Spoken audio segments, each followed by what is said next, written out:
Et à présent, c'est la rubrique dossier que nous présente Deborah Muzinga. Aujourd'hui, il sera question de parler de ce montant, près de 650 millions de dollars américains, déjà prêts, déjà décaissés pour les infrastructures de la République démocratique du Congo. Elle nous en parle juste après ceci. Restez branchés.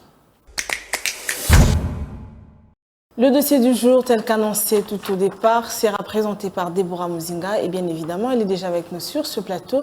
Nous la recevons. Deborah, bienvenue à vous. Merci Judith. Aujourd'hui, vous nous parlez de ce partenariat qu'il y a eu entre la Chine et la République démocratique du Congo récemment, et il y a eu un montant qui devrait être décaissé pour les infrastructures de la République démocratique du Congo. Alors pour commencer, dites-nous, c'est parti d'où? Ça a commencé où et quand? Alors nous sommes en 2008.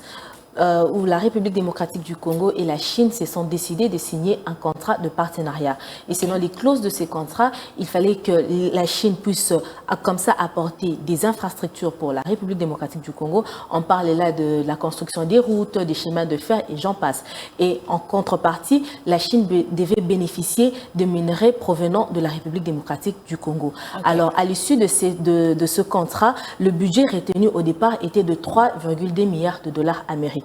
Il s'est fait que des années après, quand nous sommes arrivés en 2023, l'inspection générale de finances, donc IGF, s'est décidé comme ça de revisiter ce contrat. Alors après la révisitation de ce contrat, il s'en est suivi, c'est que le contrat n'était pas vraiment pris en compte. Il y avait un déséquilibre. Et cet déséquilibre, c'était en défaveur de la République démocratique du Congo. Okay. En d'autres termes, la Chine bénéficiait des minerais plus que les infrastructures qu'ils devaient construire pour la République démocratique du Congo. Alors, il s'est avéré qu'il y a eu encore d'autres clauses qui ont été signées à l'issue donc de cette révisitation. Okay. Alors, parmi les amendements qui sont venus, on a noté comme ça la révisitation même du budget. Le budget qui était au départ de 3,2 milliards de dollars est passé comme ça à 7 milliards de dollars américains. Et quand nous sommes arrivés en mars 2024, il y a encore eu d'autres assises ou d'autres rencontres toujours entre la République démocratique du Congo et la Chine. Parce que déjà dès le départ, quand ce partenariat a été signé, quand ce contrat a été signé, il y avait comme ça la création d'une société du nom de Sicomi. Donc, c'était cette société qui devait prendre en charge ces différentes constructions en ce qui concerne les infrastructures.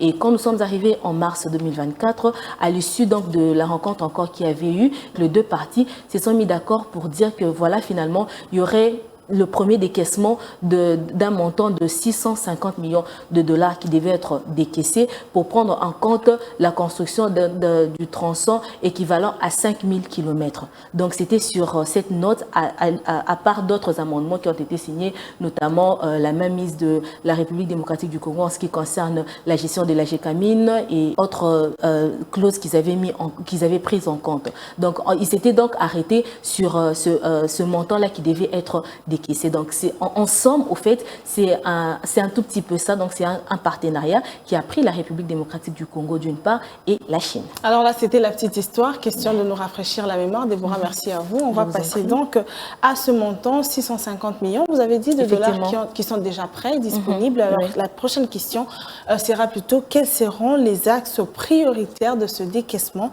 et quand est prévu le début des travaux?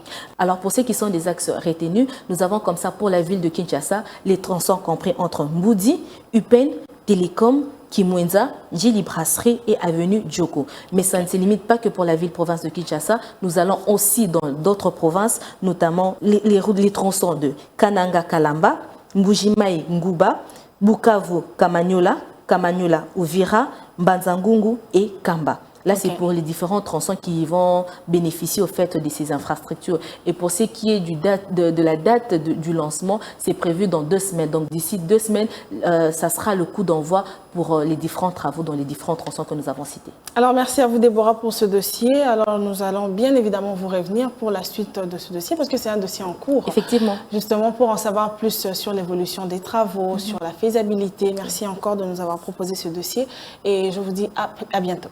Judith, c'est à moi de vous remercier.